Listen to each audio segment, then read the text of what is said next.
नमस्कार, जय हिंद साथियों। मैं शिवम पटेल, आप देख रहे हैं अपना भारत न्यूज नेटवर्क। सरदार पटेल जी की जयंती कार्यक्रम का मंच बना राजनीतिक दंगल। सपा विधायक आर.के. वर्मा ने मंच से भाजपा पर साधा निशाना। 31 अक्टूबर 1875 को नारियाद जिले के जाबिर भाई पटेल के परिवार में उनकी संतान के रूप में आपका जन्म हुआ और उनके बाल्यावस्था से संघर्ष के बारे में आप लोगों को मंच के माध्यम से बहुत सारे दृष्टांत प्रस्तुत किए गए होंगे। आप उससे भिन्न भी हो गए होंगे। सरदार वल्लभ भाई पटेल को देश में तब जाना जब 1918 में अंग्रेजों ने सूखा पड़ने के बावजूद भी गुजरात के खेड़ा जनपद के किसानों पर जो लगान थी उसको लगाने का काम किया था। और चूंकि सूखे की स्थिति किसान लगान नहीं दे पा रहा था तो अंग्रेजी हुकूमत में उन पर दंडात्मक कार्रवाइयां हो रही थी, किसानों की गिरफ्तारी हो रही थी, महिलाओं के साथ अन्याय हो रहा था। उन परिस्थितियों में सरदार वल्लभ भाई पटेल आगे आते हैं और उन्होंने एक आवाज दिया, सूखा है, हम लगान नहीं देंगे। और उन्होंने पूरे समाज को इकट्ठा करने का काम किया। पूरा का पूरा खेड़ा जनपद का किसान इकट्ठा हो गया और अंग्रेजी हुकूमत को घुटने टेक करके उनकी बात को मानना पड़ा और लगान को खत्म करना पड़ा। ये सरदार वल्लभ भाई पटेल की पहली उपलब्धि रही है। सरदार वल्लभ भाई पटेल पढ़े लिखे थे, क्योंकि गरीब परिवार से, किसान परिवार से थे, इसलिए जब वो बड़े हो गए तब उनको ये बात समझ में आई कि पढ़ना लिखना इस देश के लिए कितना जरूरी है।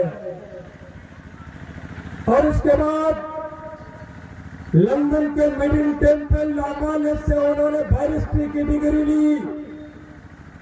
डिग्री तो पंडित जवाहरलाल नेहरू ने भी लिया था, बैरिस्टर की डिग्री तो महात्मा गांधी ने भी लिया था, लेकिन सरदार वल्लभ भाई पटेल अकेली शख्सियत थे जिन्होंने लंदन के लॉ मिडिल टेम्पल कॉलेज को टॉप करके एक पॉइंट का पुरस्कार भारत को लाकर के समर्पित करने का काम किया था।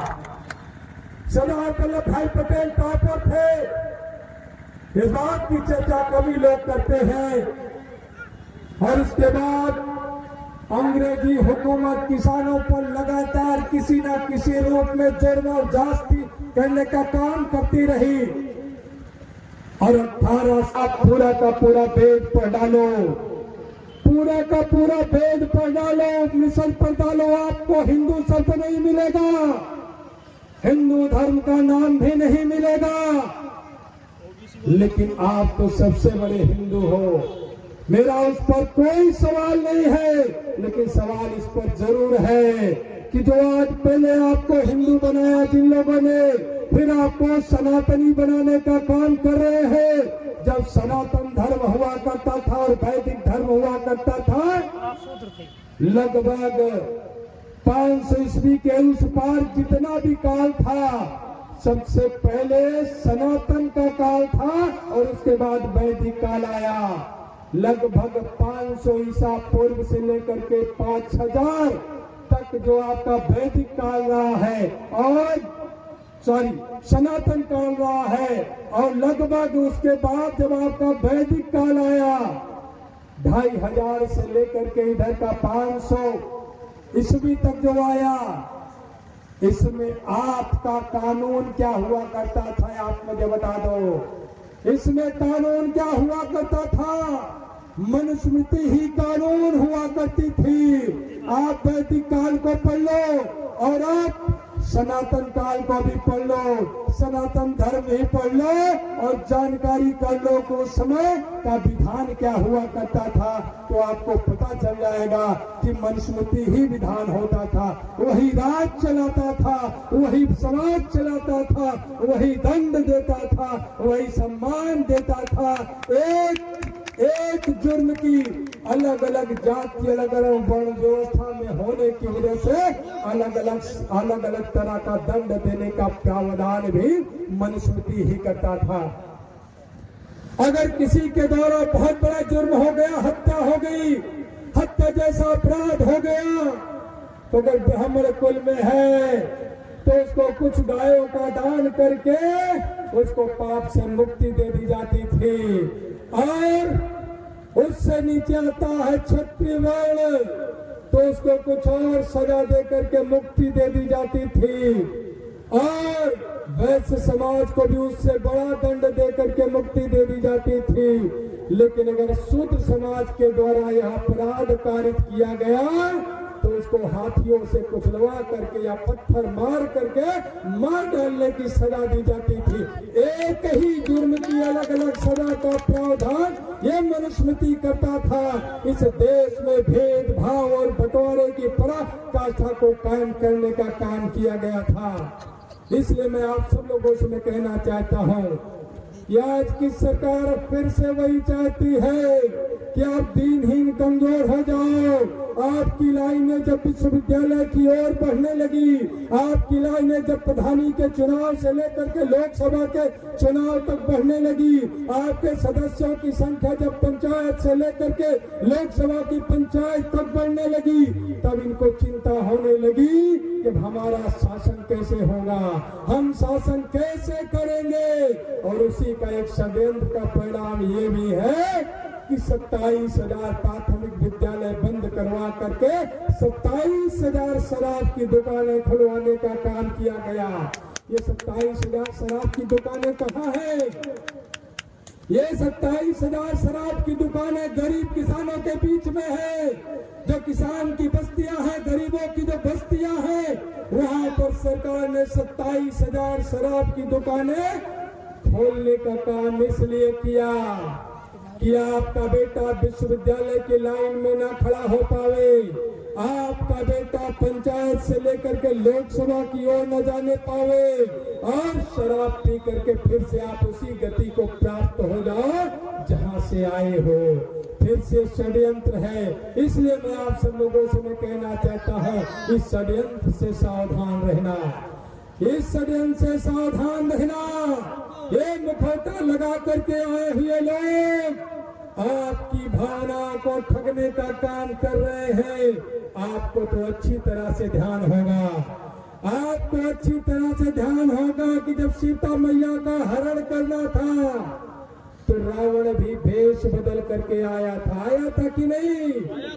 जब सीता मैया का हरण करना था तो रावण भगवा के भेष में आया था, भगवा का वेश बना करके आया था। और सीता का बुलडोजर नजर नहीं आया जो पीडीए की हकमारी करने का काम कर रहा है, जो पीडीए के लोगों पर फर्जी मुकदमा दर्ज कराने का काम कर रहा है। बाबा का बुलडोजर उन पर चलता नजर नहीं आया। और बाबा जी कहते हैं कि अपराधी प्रदेश छोड़ करके भाग गए हैं या तो जेल के सलाखों के भीतर है। इस बात से मैं सहमत हूँ। सहमत इसलिए हो कि उत्तर प्रदेश में भी जो एनसीआरबी का आंकड़ा आया है, जो पिछड़ा है, दलित है, अल्पसंख्यक है, उस पर अपराध बढ़ गया है। और वो अपराध कौन कारित कर रहा है? इसका मतलब है सरकार के द्वारा पोषित किए जा रहे गुंडों के द्वारा उत्तर प्रदेश में अपराध किया जा रहा है।